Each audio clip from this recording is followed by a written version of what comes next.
Lawsome by ConsultWebs. Breakthrough insights to build a thriving law firm with your host, Tanner Jones.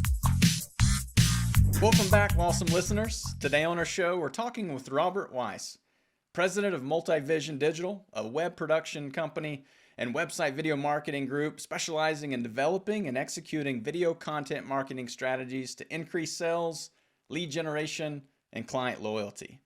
Robert has over 14 years of experience in digital marketing and sales processes. Along with MultiVision Digital team, they've produced over 900 business videos to support clients reaching their goals and attracting more clients for their law firms. MultiVision Digital provides the full spectrum of video strategy, production, and marketing services that businesses need in order to drive action across the entire business journey. Today's topic is video content marketing, a tool to attract more clients for your law firm. So Robert, we welcome you. Thank you for making time to join the show today. Thank you for the introduction, Tanner, and thank you for inviting me. Welcome, everybody. We hope you got a lot of good tidbits of information out of this. Definitely. Robert, you've been doing this now for over 14 years, specifically in the digital marketing industry. You've obviously witnessed how the world of marketing and advertising has evolved in that time. Clearly, today, videos arguably have been the most powerful tool in the digital world for businesses. So, can you tell us a little bit about why you feel video marketing is so important for businesses today? Yeah, and just to segue into that, I've been in digital for a long time, and I'm not a video guy. I was always doing sales and marketing for like website design and development before, there were all these different tools out there. Before social was something, before SEO was, something that people invested in. So I've seen the adoption of all these digital marketing technologies, and 11 years ago started a video production business without any experience in video because of all the things that we're going to talk about today. So I saw the writing on the wall as why video will be or was and now is and still will be so critical to a firm's business development process. And that's really because it's the only way to showcase the human side of who you are time in and time out, right? Think about the reason when websites were built, think about the reasons why people had their pictures on the website, right? So if you've got a picture on your website, why would you not have a video of you on your website? Because it shows more of you, your skill sets, your personality, your bedside manner, and how somebody would, purchase you, or like that. It shows so much. So I think that's the biggest reason is the human aspect of video and what it gives a potential client of them getting to know you first. And that's regardless, Tanner, of whether they find a firm or a lawyer via search, via an ad that goes to your website, or referral. People are still going to a website first to make that initial decision about you or your firm. And when they see a video, they're just more informed. Video gives the most amount of information in the shortest amount of time. And in the early stages of the buying cycle, that's what people want. They just want information. And part of that is I want to solve my problem, but also I want to find out who is available to me to solve that problem. And that's where video comes in. And we've seen that, with ConsultWebs and working exclusively with law firms and seeing how the marketplace ultimately searches for and vets law firms. What you're saying is spot on. Video, we've pushed photography for years and years for the purpose you said. It's to be relatable, to be approachable. Video only adds, all new layers of not only visual, but now the audio aspect. How do you sound? Yeah. The tonality that you use, all things that individuals are looking for to find reasons to resonate with your business, right? Yeah, it amplifies everything. Mm-hmm. And I think that's actually a great word that I think I'm going to start using going forward, because when you integrate video into your website from a lead conversion standpoint, or you integrate video into an advertising campaign or an SEO campaign or whatever that is, or a PR campaign, the only thing that video does is amplify the message and the metrics of conversion or success of that. Because you'll have a certain level without video, and when you add video in, it just increases it and amplifies it. Robert, as you know, this podcast obviously is geared toward the legal professionals, and I'd be curious to know from you, like, what we're seeing is that there's clearly a growth of video in the legal profession today. Law firms know they need videos, and they're investing in video content as we speak today. But the question that I think is worth addressing is, what are the true advantages specific to the legal profession? If everyone is doing it, is it still as impactful? Is it still productive for a law firm to consider this? Well, that's the really good thing, is that a lot of law firms are not doing it. All right, so if you're listening to this podcast and you think you're late to the game with video, you're not. Video is a marathon, it's not a sprint. And just because a firm is doing video now, they might have 5 or 10 or even 20 or 30 videos. They still need to develop a plan and a cadence to be thoughtful, planned, and integrated with video. We use those 3 words a lot. So thoughtful, planned, and integrated, that means that when you have a business strategy, i.e.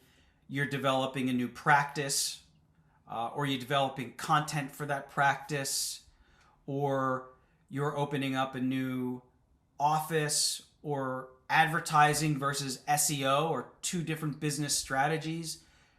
I just said 5 different things, right? That video can integrate into that. But that doesn't necessarily mean it's the same video to integrate into those things. So where firms might start with 1 video or a few videos, they really want to get to the point where there's a process and a cadence with creating content, which they do now, that happens to be video, right? So when they go into a new practice like bankruptcy or personal, I'm not gonna say personal injury, but more like divorce, if you will, right? A firm might do both of those, but they're creating different content for each one of those target audiences. And let's even go divorce for a second, right? You've got men versus women. So the content for divorce between men attracting women might be different, right? How you position that, what you say, who you have on camera, things of that nature. So again, it all comes back to being planned, thoughtful, and integrated with your business strategy and creating the appropriate content, in this case video, for that. And we have an expression that says, when you start thinking about video, the first thing to do is stop thinking about video, right? It's about your business strategy and your content, again, and then being planned, thoughtful, and integrated with that.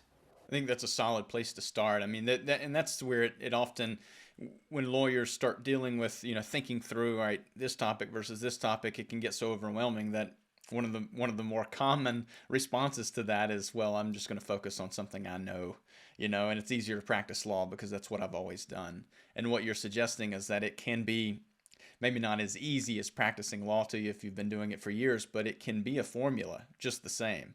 And that's often what it takes to kind of find the groove and stay on the tracks. Let me say something that I just started thinking of that I've heard before as well. I want to practice law, and I don't need video, right? And it kind of goes back to your first question of why.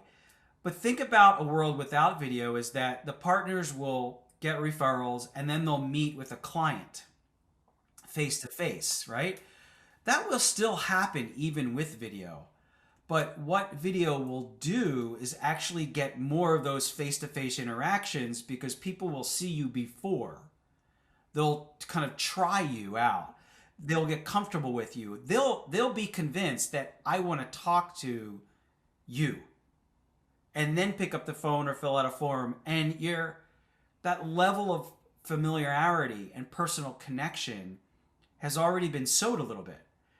right? So now you're coming in and then doing what you do as a lawyer to be professional, helpful, and then, close the client interaction. We've talked about that on this show before, on how, every lawyer's dream is to receive a call who someone says, "Hey, you're my lawyer. I watched a video.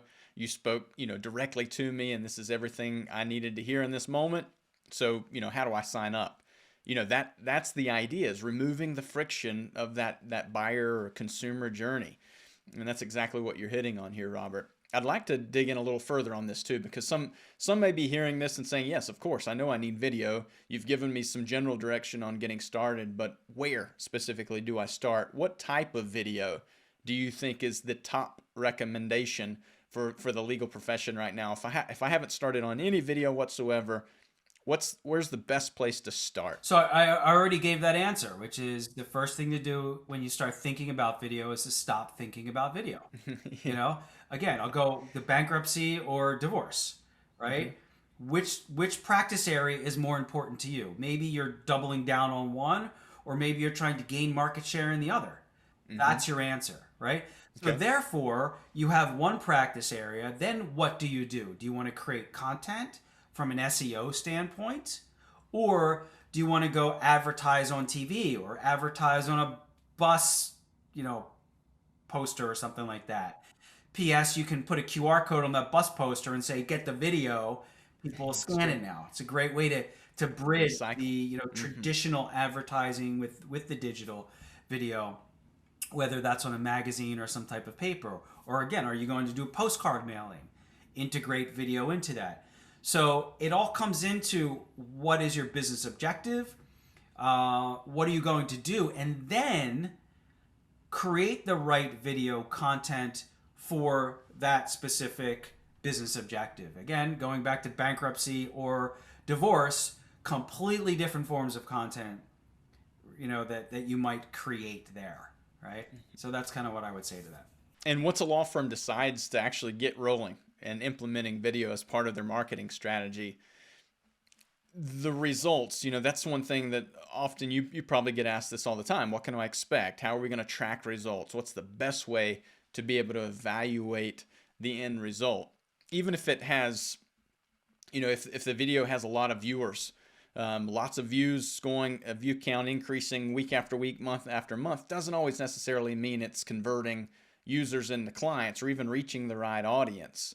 So knowing why, the why behind it, how you're tracking, is still clearly very important.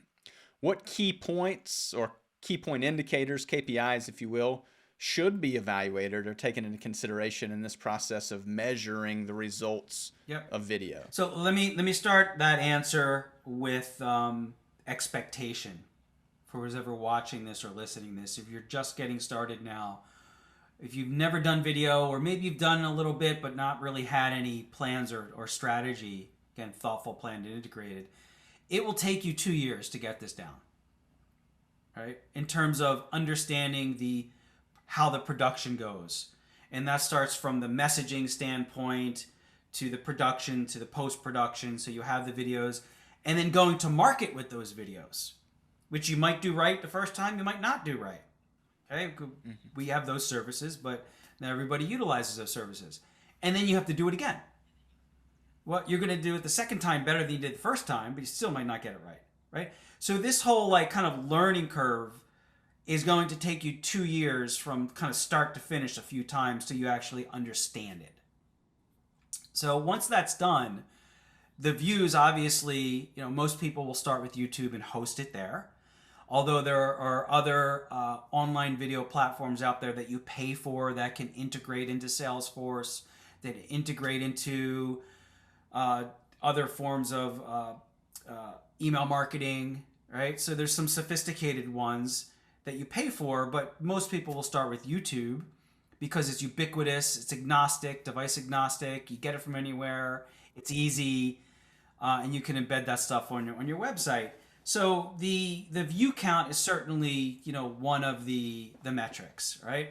But then the views per session, the minutes watched per session, those are all some of the things you want to look at. We had a firm, we did 3 videos on cybersecurity for. And one of them was 17 minutes, the other was 11, the other one was 12. And they were marketing this on LinkedIn. And I'm like, oh my gosh, this is going to be a disaster. Because who watches a 12-minute or 17-minute video on LinkedIn? Right? Yeah, I would assume the same thing. It ends up a lot of people. Because, and here's where some of the answer to your question comes in, but also your business strategy. They didn't post that from a content perspective. They paid to have that video targeted to people. You and I would never ever see that video. But the heads of IT at their target audience certainly got targeted that video. And it was relevant. The topics that they were talking about were relevant for the time. People cared about that. And the metrics were off the charts. 2,500 of watched hours over a 3-week period. That their partners were on screen.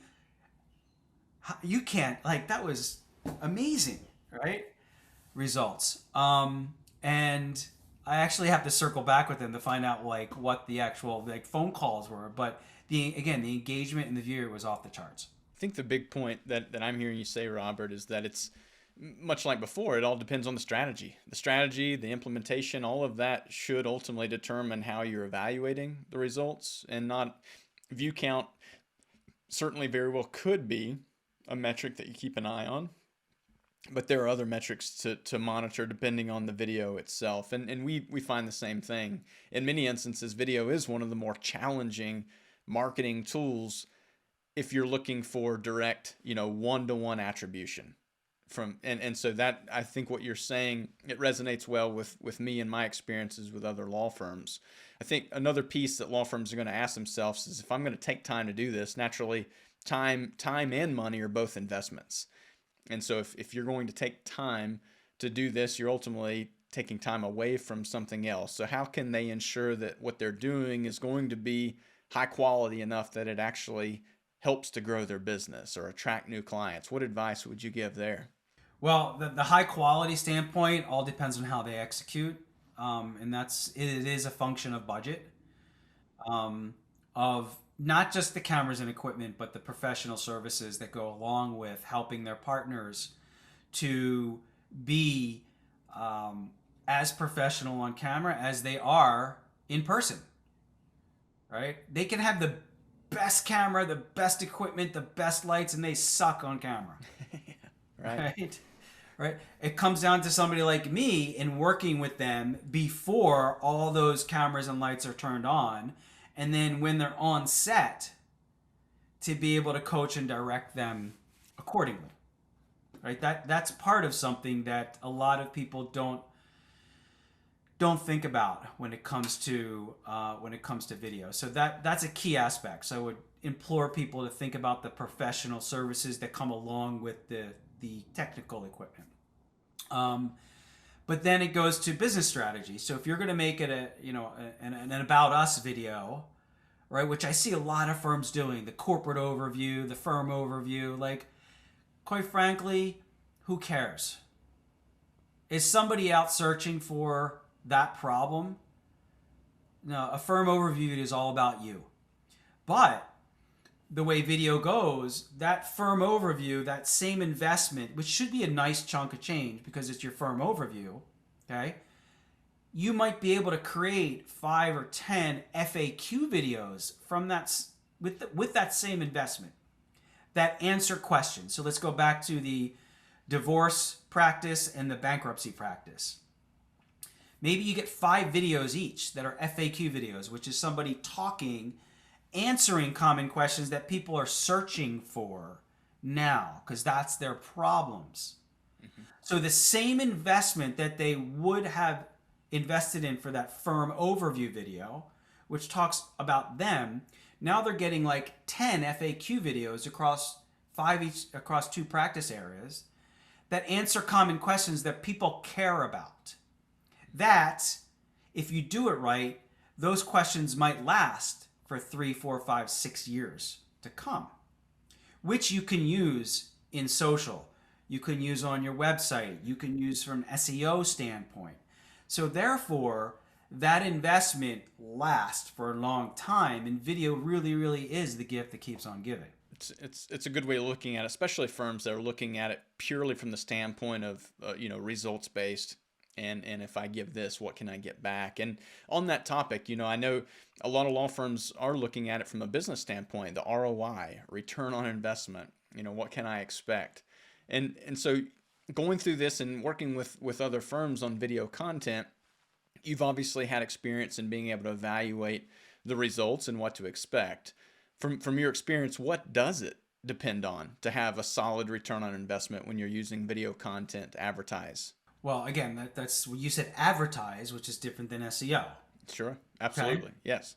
So when it comes down to is if you're going to advertise, you're going to take that video and you're going to spend money to advertise. To boost it, to get it in front of people. Boost it. That's right. So you need something that's quality, right? Mm-hmm. So come into it with a solid investment figure and understand that you're going to spend money on that, whether that be advertising via YouTube, advertising on TV, or wherever online at your different channels. But again, it's going to be your first impression that people have of you, so it needs to be quality. And same thing with an SEO perspective as well, right? Some people are like saying SEO is advertising, which I guess in a way it is, but it's not, right? But for advertising, I'd create one video. For SEO, I would never create one video for SEO, just like nobody would do one blog post and expect to rank on search engines. So you need many videos. Again, going back to your business strategy and creating the right content for your business strategy. Now, that doesn't mean that over the course of 2 years that a firm, they will create SEO content, video. They will create advertising content, video. They'll create case studies or testimonials, video. They might do an industry report or do a speaking engagement, video. So here's where that 2 years comes in for them to understand the different types of videos they're doing, how those videos are distributed differently, and then thus make really good solid business decisions to do it all again.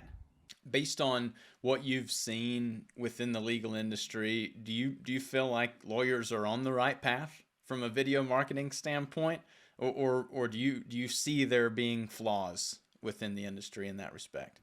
Oh, I mean, there are some that are doing it right. Mm-hmm. The few and far between. With the number of firms out there, right? The amount of firms that I have seen that are doing it right are very few and far between. Yeah. Why is that? And those are firms, again, that are creating different types of video content and investing in it. Mm-hmm. And P.S., that doesn't mean that they're not doing video themselves without a professional. They are, right?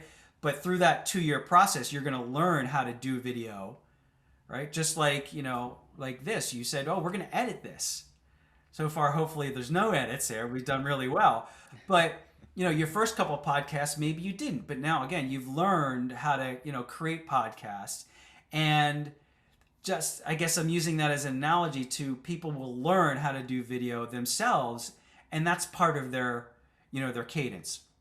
But going back to answer your question is, yeah, I mean, I think lawyers are a little stubborn because they're used to being in front of people, and they think that if they go litigate, they can be in front of a court, then they're a good public speaker for video, which is not necessarily the case. They're two different skill sets and they're two different mediums. And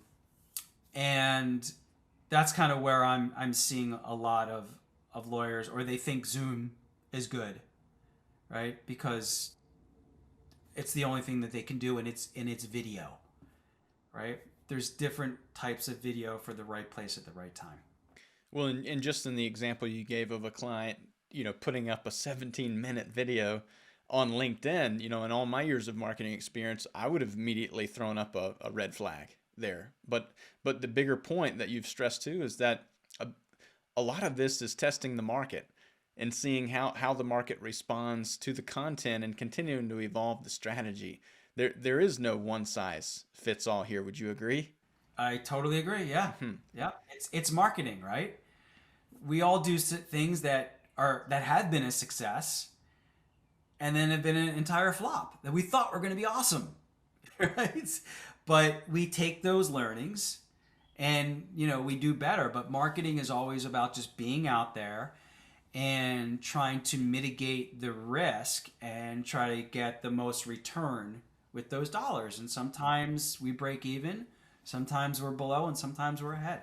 Robert, thank you so much for taking time to share your experiences and tips there. What's a question maybe that I didn't ask that you would have liked to answer? We covered a lot in a short amount of time. I would just say maybe the different use cases for video.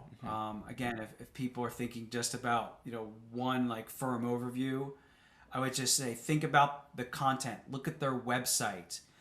All the different practice areas that they have.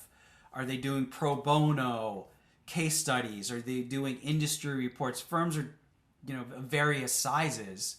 So what makes sense for one firm is not necessarily what makes sense for another firm. But think about the content that you're creating and start developing a cadence, for video. Understand it's a marathon, it's not a sprint. Sound advice. What's the best way for listeners to contact you, Robert? You can pick up the phone and call me, 646-319-8609, or head over to our website, MultiVisionDigital.com.